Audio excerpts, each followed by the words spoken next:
Hello and welcome back again to my YouTube channel, The Mami Jaja Vlogs. For today's video, magbabahagi ako ng pampaswerte sa negosyo para dagsain kayo ng maraming customers, dumugin kayo ng maraming customers, magkaroon kayo ng malaking benta at malaking kita at ang mga customers ninyo ay pabalik-balik na bibili sa inyo. Madali lamang ang pampaswerteng ito. Kung kayo ay naniniwala sa mga pampaswerte, panoorin lamang ang aking ibabahagi at kung hindi naman, humanap lang kayo ng mga videong gusto nyo. Kayo ba ay nakakaranas na pagkalugi ng inyong negosyo? Minsan walang customers, walang mga clients na bumibili sa inyong mga paninda. Kung kayo ay nakakaranas ng mga ganito, marahil meron mga taong naiinggit, mga taong nagbibigay ng negatibong enerhiya sa inyong negosyo, kaya hindi ito nakakabenta at palugi na. Kaya ang gagawin nating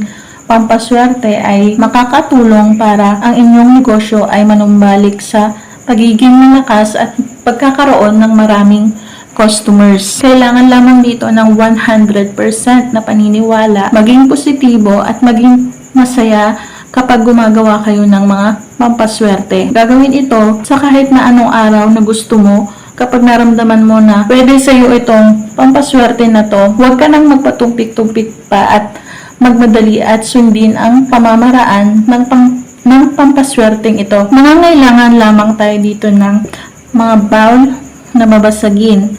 Kailangan babasagin, hindi plastic, para hindi siya mapasukan ng negative energy.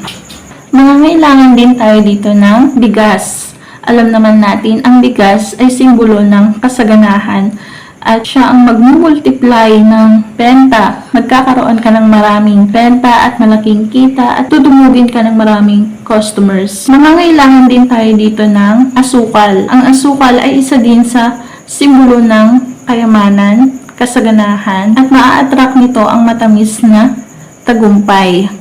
Nangangailangan din tayo dito ng isang pirasong bawang at itong bawang ang magsisilbing protection at magtatanggal ng malas at mga negatibong enerhiya. Susulatan muna ang bawang ng peso sign.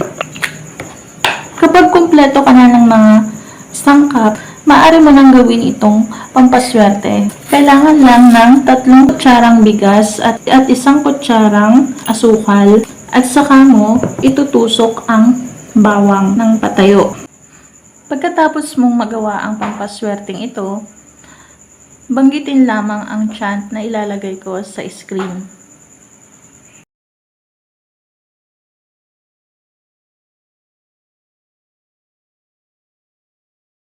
Ito na ngayon ang magsisilbing pampaswerte mo sa iyong negosyo para makapag-attract ka ng maraming customers at magkaroon ka ng malaking benta at malaking kita, bumalik sa pagkasigla ang iyong negosyo at mailayo sa pagkalugi. Ilalagay lamang ito sa altar, sa itaas ng cabinet, sa likod ng iyong pintuan, basta malapit sa iyong business at mananatili ito sa 1 buwan. After ng 1 buwan, pwede mo nang itapon ito sa basurahan at saka ka ulit gumawa. Tandaan, ang mga pampaswerteng ito ay gabay lamang, tanging ang ating pagsusumika, pagtsatsaga, pagsisipag, pagdiskarte at pagtatrabaho ang siyang makakatulong sa atin para tayo ay umunlad. Ang mga ganito ay magiging gabay lamang natin. Tanging ang pagdarasal pa rin sa poong may kapal ang siyang makakatulong sa atin. Gumawa lamang ng gumawa ng mga pampaswerte at pagkatapos mong gumawa ng pampaswerte ay magpatuloy pa rin sa pagtatrabaho at pagdiskarte sa buhay at huwag maging tamad. Kapag gumawa ka ng pampaswerte, sasamahan mo pa rin ng pagkilos. At yun lamang ang video ito. Kung nagustuhan ang video ito, mag-like at mag-subscribe na para maging updated sa mga next video na i-upload tungkol sa mga pampaswerteng bagay-bagay.